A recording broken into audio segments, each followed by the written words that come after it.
In this video, we're going to talk about one of North America's and Asia's most majestic animals, the elk. We'll cover everything from their massive size and iconic call to how they raise their young and survive in the wild. So let's get started. Alright, so let's jump right in. This incredible animal right here is the elk, sometimes called by its indigenous name, wapiti. They're a huge part of the Cervidae family, which, is the deer family. In fact, right after the moose, the elk is the second biggest member of that entire group. And yeah, it's super easy to get them mixed up with moose, but there are some big differences. Moose are actually bigger, they're more of a loner, and they have those wide, flat, paddle-shaped antlers. Elk, on the other hand, they're really social animals, always hanging out in big herds, and their antlers look more like sharp, pointy branches shooting off from main beak. And when we say big, we mean seriously big. A fully grown male elk, a bull, can weigh up to 497 kilograms. Just to put that in perspective, that's heavier than a grand piano. And the craziest part is that all that weight is powered by a diet of just plants and grass. It's not just their weight. They're impressively tall too. An elk can stand 1.5 meters tall at the shoulder. That means the top of its back could easily be at chest level on most people. And that's before you even count their neck, their head, and those amazing antlers. Speaking of antlers, get a load of this number. A mature bull's rack, all by itself, can weigh up to 18 kilograms. Can you imagine carrying that around on your head? They're pure bone, and they grow at this unbelievable rate of up to 2.5 centimeters a day during the spring. So, where can you actually find these giants? Well, elk are native to both North America and parts of Central and East Asia. Now, their original range was way bigger, but today there are about 1 million elk just in North America. And thanks to some awesome conservation work, their populations are doing pretty well, which is why they're officially listed as a species of least concern. Okay, so what does an animal this big actually eat? Elk are herbivores, so they're grazing on grasses and munching on plants, leaves, and bark. To get every single nutrient out of their food, they have a special digestive system. They're ruminants, just like cows, which means they have a four-chambered stomach. This lets them bring partially digested food back up to chew it again, a process we call chewing the cud. Now, unlike that solitary moose, elk are super social.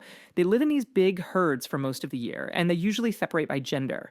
So you'll have large herds of females and their young, and then smaller bachelor herds of bulls. It's not crazy for these herds to get into the hundreds or even thousands, like the famous Jackson elk herd out in Wyoming. So that brings up a really interesting question, right? When you have a group that big, who's calling the shots? Who's leading them to food and keeping them safe from danger? The answer is probably not what you'd expect. Elk herds are actually matriarchal. That's right, a single older female, called a cow, is the one running the show. She's the one who decides when the herd moves, because her years of experience surviving tough winters, finding food, and avoiding predators make her the smartest, safest bet for the entire group. But this whole social dynamic gets turned on its head during the most dramatic time of the year for elk, the mating season. It's known as the rut. This is when the separate herds start to mingle, and the bulls begin this epic, intense competition for the right to mate. The rut is this whole 3-act play. It kicks off with that famous bugle call, which the bulls use to attract females. Then, rival bulls start sparring, locking those massive antlers and wrestling to see who's the toughest. The winner gets to gather a harem of up to 20 females, which he then has to protect like crazy from all the other challengers. And the bugle itself is so interesting.